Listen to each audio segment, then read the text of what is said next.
Veče i dobrodošli u jedan video. Kako ćemo ga nazovemo? Don't know stvarno, nemam pojma kako ćemo da ga nazovemo. Don't know. Don't know. Znači, tu ćemo pričamo o glupostima, to nije vlog.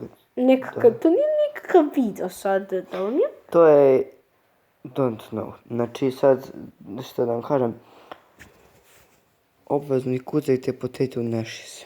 Eto. Potato knishes.